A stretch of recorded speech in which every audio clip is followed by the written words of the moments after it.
Jazzcast Pros. We really need a protest of what we're feeding our children.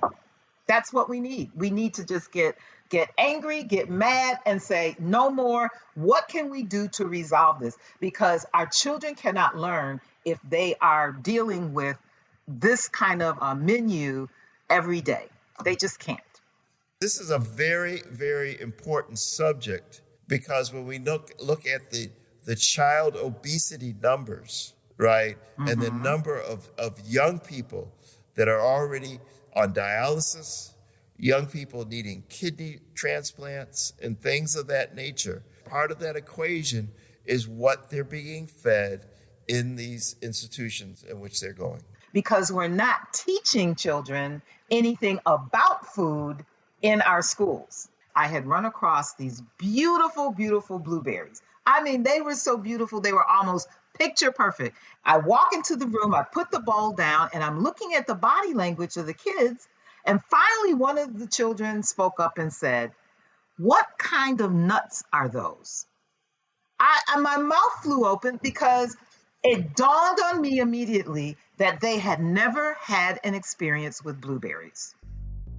Welcome to Igniting Hope Radio, where we realize the differences between equity and equality. Here at the Buffalo Center for Health Equity, quite frankly, we don't want equality, we want equity. The only way to change hearts and minds is through emotional engagement, to get people behind it, and continuously support the concept with facts. This is our aim and our mission weekly as you join Pastor George on Igniting Hope Radio.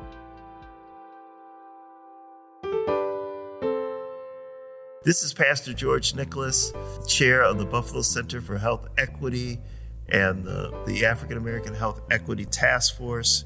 And this is the Igniting Hope podcast today with Chef Connie Ervin, who has been providing some outstanding information for us about, making sure that we change some of our habits and how we feed ourselves and how we feed our loved ones, those around us.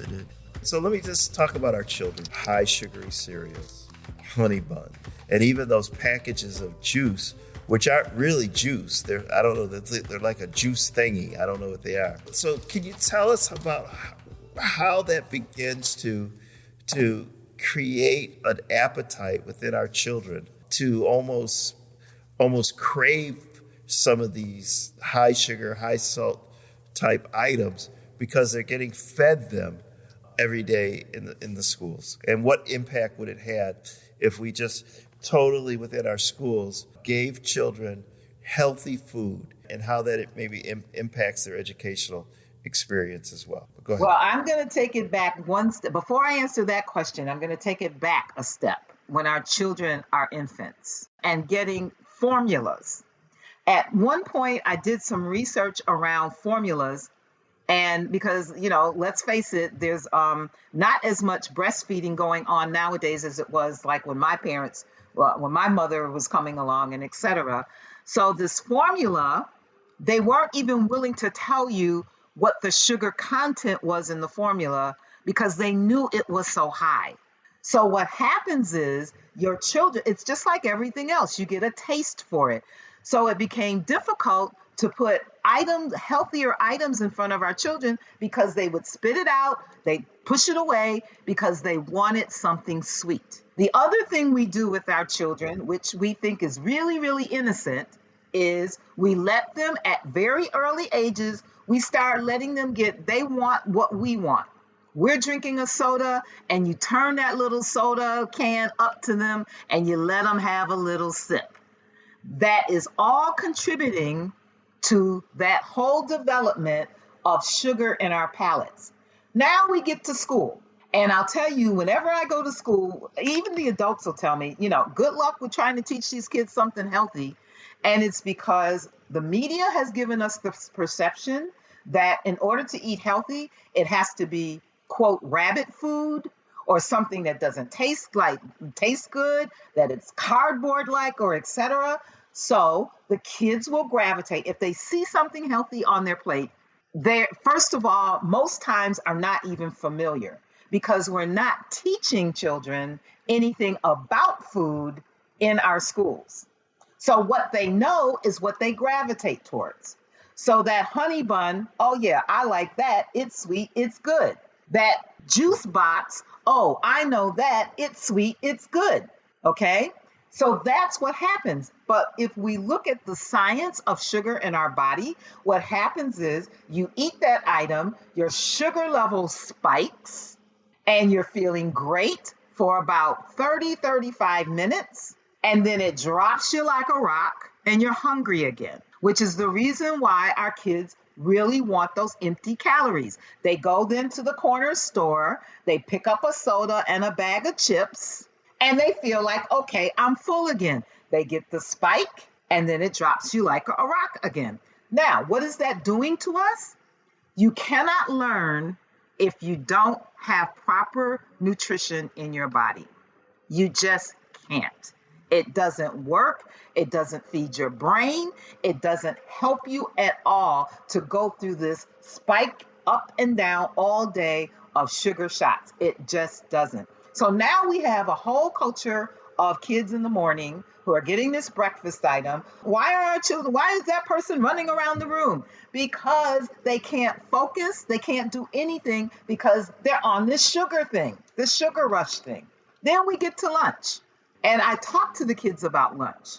And I can challenge just about any public school system to monitor what goes in the garbage every day in a school. Because most have they'll look at it. If it's pizza, they'll eat the pizza pretty much. Pizza is universal. But they'll look at that tray. They'll take off what's sweet. If there's applesauce, they'll take the applesauce. They might perhaps take the fresh fruit, but the rest of it is kind of mysterious to them. If there's broccoli there, I don't eat that. That's going in the garbage. If there's, or we're feeding them things that are just really, because we've got these guidelines that we have to follow. 2 breads, the protein, the whatever. And whatever we can do to fill that on a very tiny budget, by the way. The last time I checked, it was like $2.78 per kid. I don't know how much you can feed a kid that's healthy on $2.78.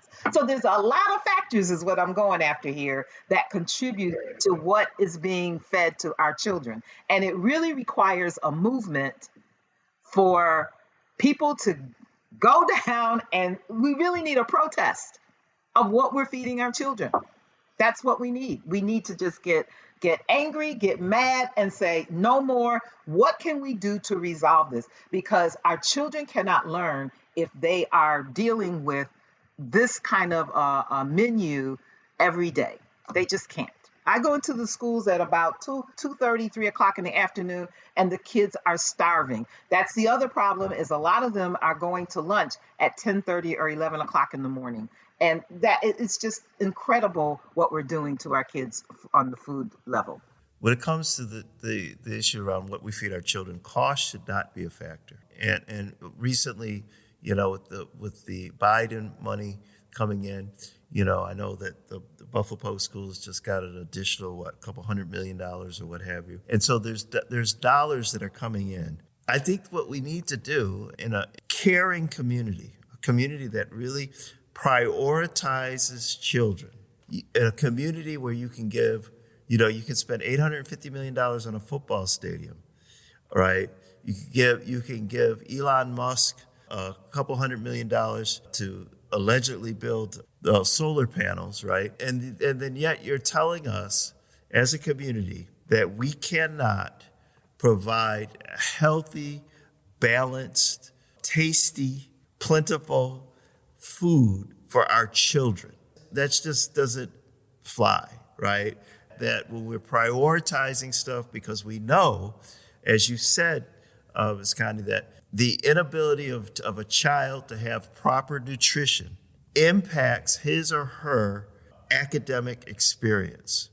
And when we know that our children are already lagging behind academically versus white children in the suburbs, and if we know the science, this is not your opinion, the science is telling us that proper nutrition is necessary for these children, then we have to figure out a way to make that kind of food available to our children. And we also have to, I'm hearing you say, we almost have to retrain our parents and our children to not dismiss healthy food without even trying it, because their mind, we almost have to deprogram them to say, well, wait a second, this is good for you, and it is good. And so you're right. I think we need to really, and from the Buffalo Center for Health Equity, we're going to make this something that we're going to try to address and build a coalition.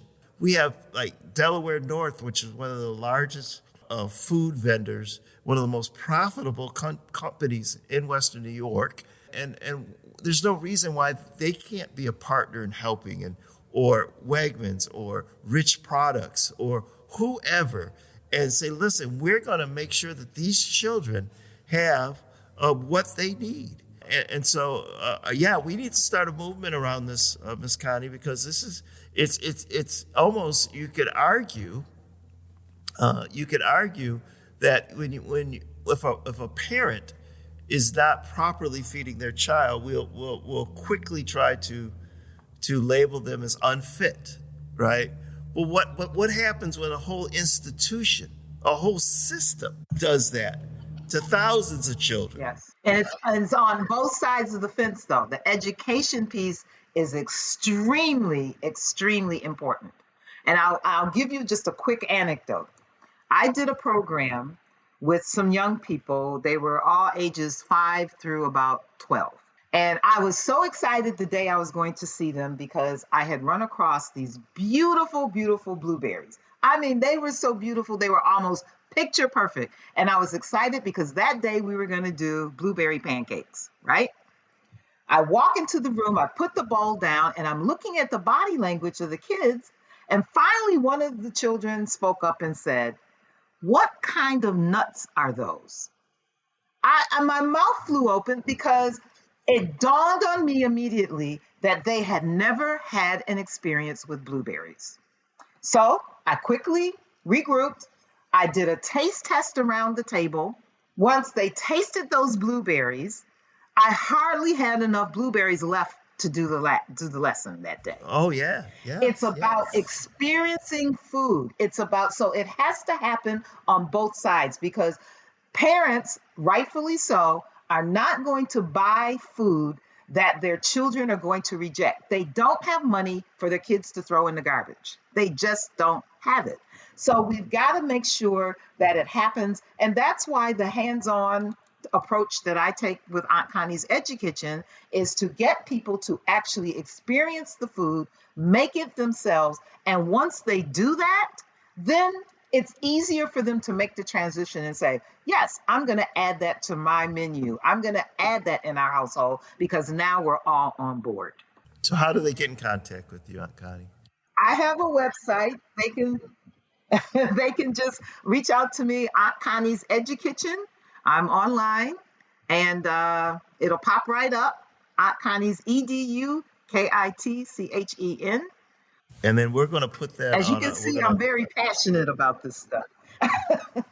See, I only want people with passion on my podcast because we have at the Buffalo Center for Health Equity, we have a passion for the survival of our people because we are at risk, and for so long we have had people who are been in positions of influence and leadership in our community that don't have a passion for the survival and prosperity of Black people. We're going to put the link to your website, to our website, buffalohealthequity.org. Remember, Aunt Connie's website, go to ours, and there'll be a link there for you to get in contact with you. We're going to have you on again because this is some very life-saving information that we have provided for you today. So this is Pastor George Nicholas, Chair of the Buffalo Center for Health Equity. You have been listening to the Igniting Hope podcast today with Chef Connie Ervin, who has been providing some outstanding information, making sure that we change some of our habits and how we feed ourselves. And if you don't want to change your eating habits for yourself, Change them for the people in your life, for the people that love you, the people who care about you. And when you think about, well, I want to have that three cans of sodas, and I want to eat those 3 hamburgers and a slab of ribs or whatever that it is we're eating. And we understand, and we're not trying to shame you, but we just want folks to begin to just think and pause for a moment about what this is actually doing to my body, and then get the information about how you can better feed yourself and feed those around you. Well, it's been Igniting Hope Radio. Thank you for tuning in for your weekly dose of hope. And we ask you listeners to please share, like, subscribe, whether it be on Spotify, Apple, whatever your podcast listening platform is. Share it with a friend and tell us what you think. Until next time, stay safe, stay well, and be healthy.